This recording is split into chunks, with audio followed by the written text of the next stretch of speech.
स्वर सुधा मंच पर प्रस्तुत है मुंशी प्रेमचंद की कहानियां। आज की कहानी है नेकी। सावन का महीना था।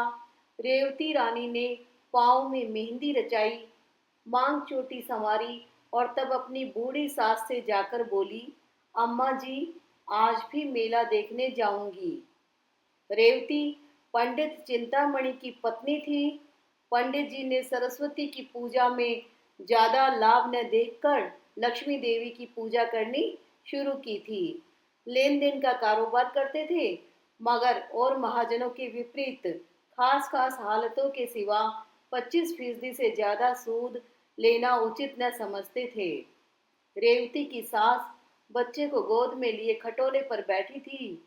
बहू की बात सुनकर बोली, भीग जाओगी तो बच्चे को जुकाम हो जाएगा।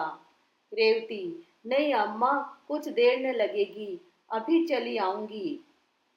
रेवती के दो बच्चे थे, एक लड़का, दूसरी लड़की। लड़की अभी गोद में थी और लड़का हीरामन 7वें साल में था। रेवती ने उसे अच्छे अच्छे कपड़े पहनाए, नजर लगने से बचाने के लिए माथे और गालों पर काजल के टीके लगा दिए। गुड़िया पीटने के लिए एक अच्छी रंगीन छड़ी दे दी और अपनी सहेलियों के साथ मेला देखने चली। कीरत सागर के किनारे औरतों का बड़ा जमघट था। नीलगू घटाएं छाई हुई थी। औरतें 16 श्रृंगार किए सागर के खुले हुए हरे भरे सुंदर मैदान में सावन की रिमझिम वर्षा की बहार लूट रही थी। शाखों में झूले पड़े थे। कोई झूला झूलती, कोई मल्हार गाती, कोई सागर के किनारे बैठी लहरों से खेलती। ठंडी ठंडी खुशगवार पानी की हल्की हल्की फुहार, पहाड़ियों की निखरी हुई हरियाली, लहरों के दिलकश झकोले मौसम को ऐसा बना रहे थे कि उसमें संयम टिक न पाता था। आज गुड़ियों की विदाई है। गुड़ियां अपनी ससुराल जाएंगी। कुंवारी लड़कियां हाथ पांव में मेहंदी रचाए, गुड़ियों को गहने कपड़े से सजाए उन्हें विदा करने आई हैं। उन्हें पानी में बहाती हैं और छक छक कर सावन के गीत गाती हैं। मगर सुख चैन के आंचल से निकलते ही इन लाड़ प्यार में पली हुई गुड़ियों पर चारों तरफ से छड़ियों और लकड़ियों की बौछार होने लगती है। रेवती यह सैर देख रही थी और हीरामन सागर की सीढ़ियों पर और लड़कियों के साथ गुड़ियां पीटने में लगा हुआ था। सीढ़ियों पर काई लगी हुई थी। अचानक उसका पांव फिसला तो पानी में जा पड़ा। रेवती चीख मारकर दौड़ी और सर पीटने लगी। दम के दम में वहां मर्दों और औरतों का ठट्ठ लग गया, मगर वह किसी की इंसानियत तकाजा न करती थी कि पानी में जाकर मुमकिन हो तो बच्चे की जान बचाएं। संवारे हुए बाल न बिखर जाएंगे, धुली हुई धोती न भीग जाएगी। कितने ही मर्दों के दिलों में यह मर्दाना ख्याल आ रहे थे। 10 मिनट गुजर गुजर गए, मगर कोई आदमी हिम्मत करता नजर न आया। गरीब रेवती पछाड़े खा रही थी। अचानक उधर से एक आदमी अपने घोड़े पर सवार चला जाता था। यह भीड़ देखकर उतर पड़ा और एक तमाशाई से पूछा, यह कैसी भीड़ है? तमाशाई ने जवाब दिया, एक लड़का डूब गया है। पूछा, कहाँ?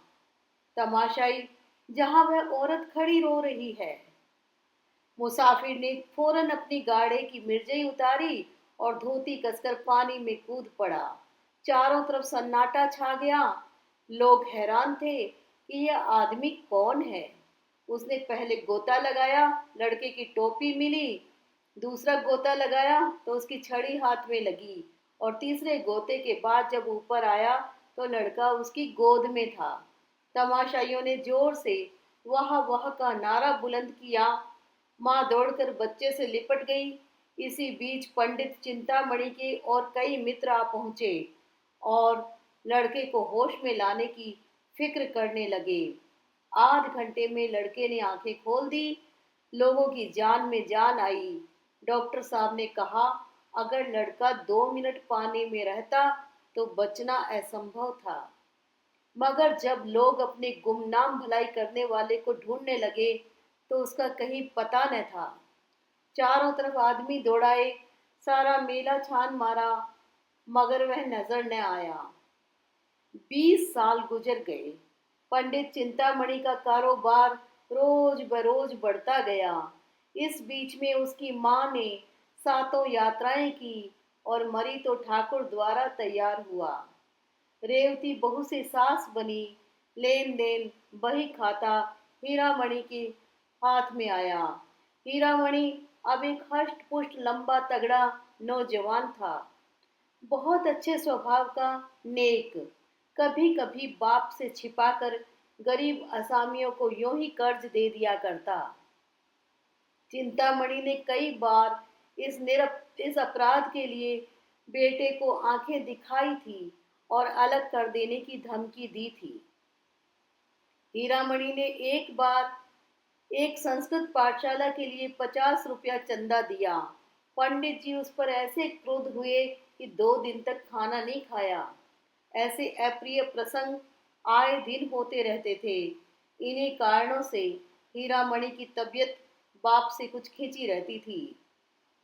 मगर उसकी यह सारी शरारतें हमेशा रेवती की साजिश से हुआ करती थी।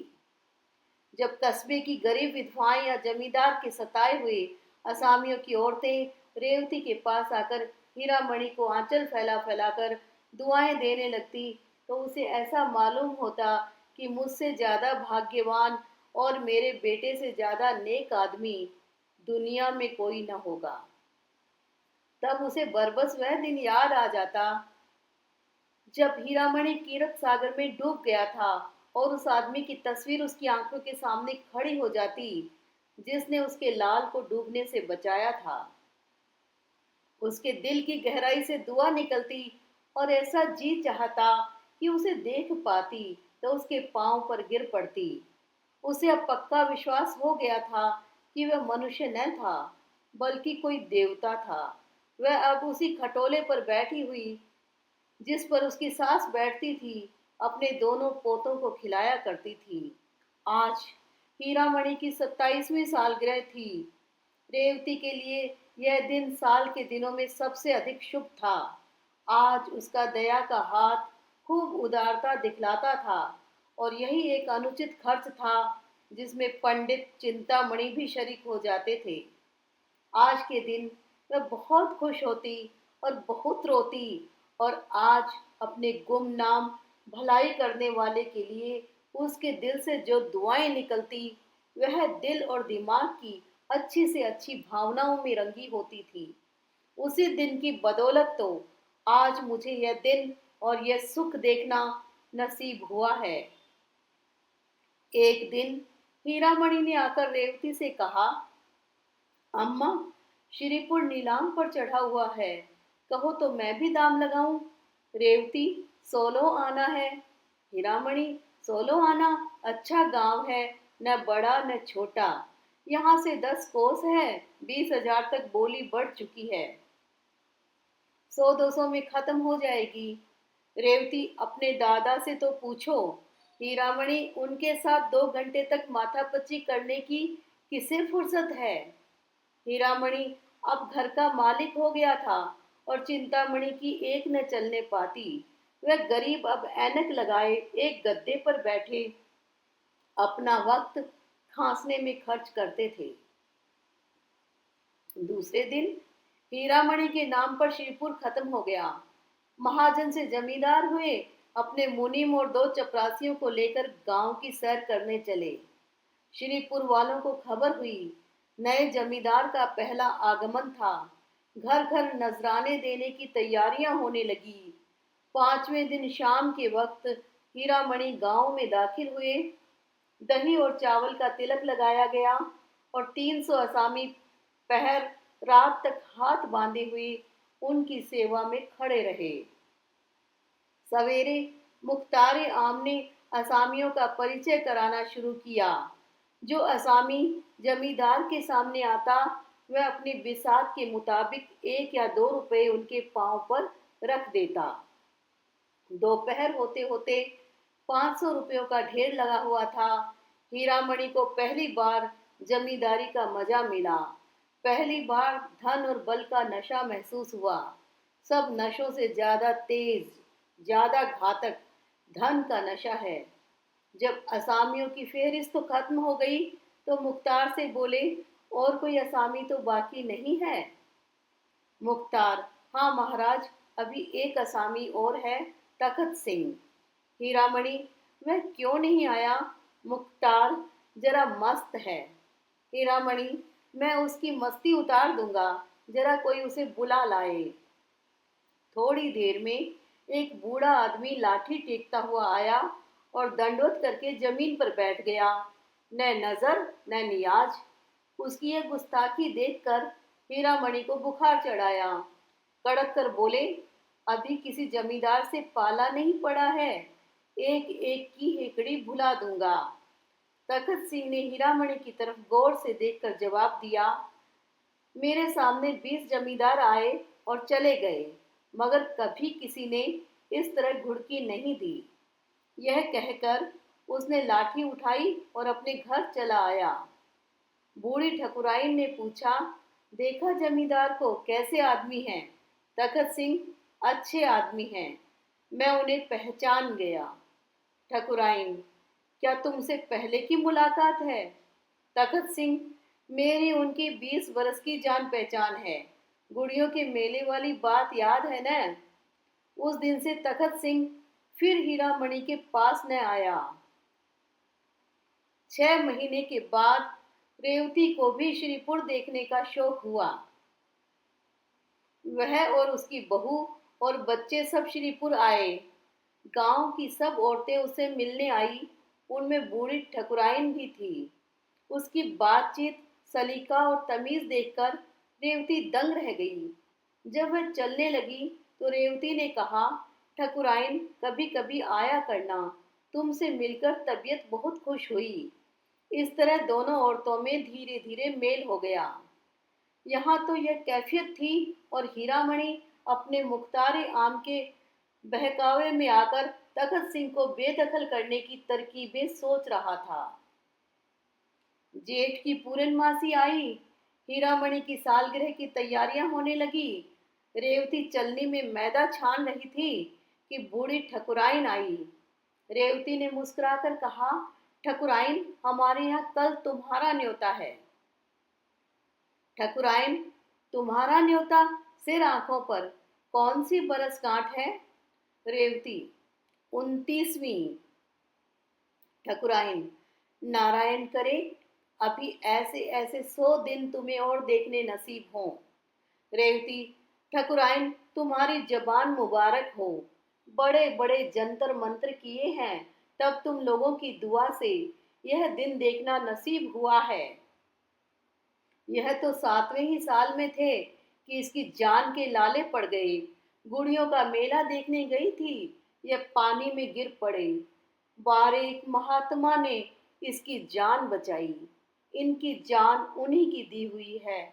बहुत तलाश करवाया, उनका पता न चला। हर बरसगांठ पर उनके नाम से 100 रुपए निकाल रखती हूँ। 2000 से कुछ ऊपर हो गए हैं। बच्चे की नीयत है कि उनके नाम से श्रीपुर में एक मंदिर बनवा दे। सच मानो ठकुराइन, एक बार उनके दर्शन हो जाते तो जीवन सफल हो जाता। जी की हवस निकाल लेते। रेवती जब खामोश हुई तो ठकुराइन की आंखों से आंसू जारी थे। दूसरे दिन एक तरफ हीरामणि की सालगिरह का उत्सव था और दूसरी तरफ तखत सिंह के खेत नीलाम हो रहे थे। ठकुराइन बोली, मैं रेवती रानी के पास जाकर दुहाई मचाती हूँ। तखत सिंह ने जवाब दिया, मेरे जीते जी नहीं। आषाढ़ का महीना आया। मेघराज ने अपनी प्राणदायी उदारता दिखाई। श्रीपुर के किसान अपने अपने खेत जोतने चले। तखत सिंह की लालसा भरी आंखें उनके साथ साथ जाती, यहाँ तक कि जमीन उन्हें अपने दामन में छिपा लेती। तखत सिंह के पास एक गाय थी, वह अब दिन के दिन उसे चराया करता था। उसकी जिंदगी का अब यही एक सहारा था। उसके उपले और दूध बेचकर गुजर बसर करता। कभी कभी फाके करने पड़ जाते। यह सब मुसीबतें उसने झेली, मगर अपनी कंगाली का रोना रोने के लिए एक दिन भी हीरामणि के पास न गया। हीरामणि ने उसे नीचा दिखाना चाहा था, मगर खुद उसे ही नीचा देखना पड़ा। जीतने पर भी उसे हार हुई। पुराने लोहे को अपने नीच हट की आंच से न झुका सका। एक दिन रेवती ने कहा, बेटा, तुमने गरीब को सताया, अच्छा न किया। हीरामणि ने तेज होकर जवाब दिया, वह गरीब नहीं है, उसका घमंड मैं तोड़ दूंगा।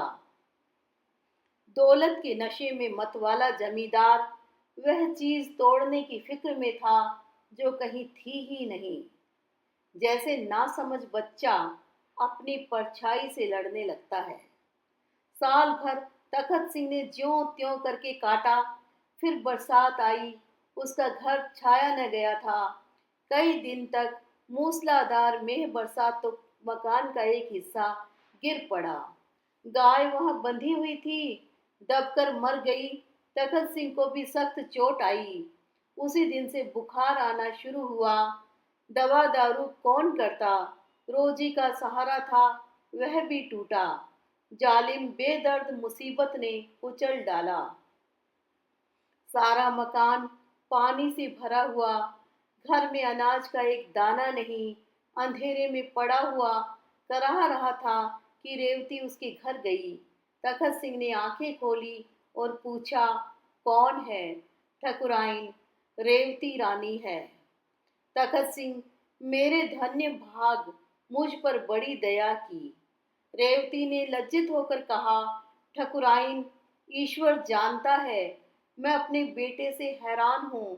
तुम्हें जो तकलीफ हो मुझसे कहो। तुम्हारे ऊपर ऐसी आफत पड़ गई और हमसे खबर तक न की। यह कहकर रेवती ने रुपयों की एक छोटी सी पोटली ठकुराइन के सामने रख दी। रुपयों की झनकार सुनकर तखत सिंह उठ बैठा और बोला, रानी, हम इसके भूखे नहीं हैं, मरते दम गुनहगार न करो। दूसरे दिन हीरामणि भी अपने मुसाहिबों को लिए उधर से जा निकला। गिरा हुआ मकान देखकर मुस्कुराया। उसके दिल ने कहा, आखिर मैंने उसका घमंड तोड़ दिया। मकान के अंदर जाकर बोला, ठाकुर, अब क्या हाल है? ठाकुर ने धीरे से कहा, सब ईश्वर की दया है, आप कैसे भूल पड़े। हीरामणि को दूसरी बार हार खानी पड़ी। उसकी यह आरजू कि तखत सिंह मेरे पांव को आंख से चूमे, अब भी पूरी न हुई। उसी रात को वह गरीब, आजाद, ईमानदार और बेगरज ठाकुर इस दुनिया से विदा हो गया। बूढ़ी ठकुराइन अब दुनिया में अकेली थी। कोई उसके गम का शरीक और उसके मरने पर आंसू बहाने वाला न था। कंगाली ने गम की आंच और तेज कर दी थी। जरूरत की चीजें मौत के घाव को चाहे न भर सके, मगर मरहम का काम जरूर करती हैं। रोटी की चिंता बुरी बला है। ठकुराइन अब खेत और चरागाह से गोबर चुन लाती और उपले बनाकर बेचती। उसे लाठी टेकते हुए खेतों को जाते और गोबर का टोकरा सिर पर रखकर बोझ में हाँफते हुए आते देखना बहुत ही दर्दनाक था। यहाँ तक कि हीरामणि को भी उस पर तरस आ गया। एक दिन उन्होंने आटा, दाल, चावल थालियों में रखकर उसके पास भेजा। रेवती खुद लेकर गई, मगर बूढ़ी ठकुराइन आंखों में आंसू भरकर बोली, रेवती, जब तक आंखों से सूझता है और हाथ पांव चलते हैं, मुझे और मेरे मरने वाले को गुनहगार न करो। उस दिन से हीरामणि को फिर उसके साथ अमली हमदर्दी दिखलाने का साहस न हुआ। एक दिन रेवती ने ठकुराइन से उपले मोल लिए। गांव में पैसे के 30 उपले बिकते थे। उसने चाहा कि इसे 20 ही उपले लूं। उस दिन से ठकुराइन ने उसके यहाँ उपले लाना बंद कर दिया। ऐसी देवियां दुनिया में कितनी हैं। क्या वह इतना न जानती थी कि एक गुप्त रहस्य जबान पर लाकर मैं अपनी इन तकलीफों का खात्मा कर सकती हूँ, मगर फिर वह एहसान का बदला न हो जाएगा। मसल मशहूर है, नेकी कर और दरिया में डाल। शायद उसके दिल में कभी ये ख्याल ही नहीं आया कि मैंने रेवती पर कोई एहसान किया। यह वजहदार आन पर मरने वाली औरत पति के मरने के बाद 3 साल तक जिंदा रही। यह जमाना उसने जिस तकलीफ से काटा उसे याद करके रोंगटे खड़े हो जाते हैं। कई कई दिन निराहार बीत जाते। कभी गोबर न मिलता, कभी कोई उपले चुरा ले जाता। ईश्वर की मर्जी, किसी का घर भरा हुआ है, खाने वाला नहीं। कोई यो रो रो कर जिंदगी काटता है। बुढ़िया ने यह सब कुछ झेला, मगर किसी के सामने हाथ नहीं फैलाया। हीरामणि की 30वीं सालगिरह आई। ढोल की सुहानी आवाज सुनाई देने लगी। एक तरफ घी की पूड़ियां पक रही थी, दूसरी तरफ तेल की। घी की मोटे ब्राह्मणों के लिए, तेल की गरीब भूखे नीचों के लिए। अचानक एक औरत ने रेवती से आकर कहा, ठकुराइन जाने कैसी हुई जाती है, तुम्हें बुला रही है।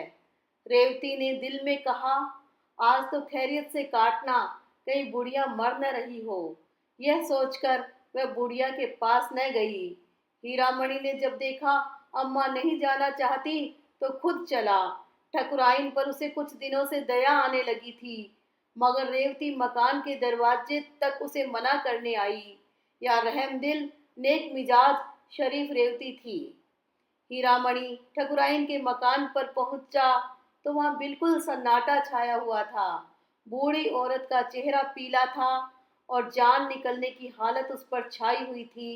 हीरामणि ने जोर से कहा, ठकुराइन, मैं हूँ हीरामणि। ठकुराइन ने आंखें खोली और इशारे से उसे अपना सिर नजदीक लाने को कहा। फिर रुक रुक कर बोली, मेरे सिरहाने पिटारी में ठाकुर की हड्डियां रखी हुई हैं। मेरे सुहाग का सिंदूर भी वही है। यह दोनों प्रयागराज भेज देना। यह कहकर उसने आंखें बंद कर ली। हीरामणि ने पिटारी खोली तो दोनों चीजें हिफाजत के साथ रखी हुई थी। एक पोटली में 10 रुपए भी रखे हुए मिले। यह शायद जाने वाले का सफर खर्च था। रात को ठकुराइन के कष्टों का हमेशा के लिए अंत हो गया। उसी रात को रेवती ने सपना देखा। सावन का मेला है, घटाएं छाई हुई हैं, मैं कीरत सागर के किनारे खड़ी हूँ। इतने में हीरामणि पानी में फिसल पड़ा। मैं छाती पीट पीट कर रोने लगी। अचानक एक बूढ़ा आदमी पानी में कूदा और हीरामणि को निकाल लाया। रेवती उसके पांव पर गिर पड़ी और बोली, आप कौन हैं? उसने जवाब दिया, मैं श्रीपुर में रहता हूँ, मेरा नाम तखत सिंह है। श्रीपुर अब भी हीरामणि के कब्जे में है, मगर अब रौनक दोबाला हो गई है। वहां जाओ तो दूर से शिवालय का सुनहरा कलश दिखाई देने लगता है। जिस जगह तखत सिंह का मकान था, वहां यह शिवाला बना हुआ है। उसके सामने एक पक्का कुआं और पक्की धर्मशाला है। मुसाफिर यहाँ ठहरते हैं और तखत सिंह का गुण गाते हैं। यह शिवाला और धर्मशाला दोनों उसके नाम से मशहूर हैं।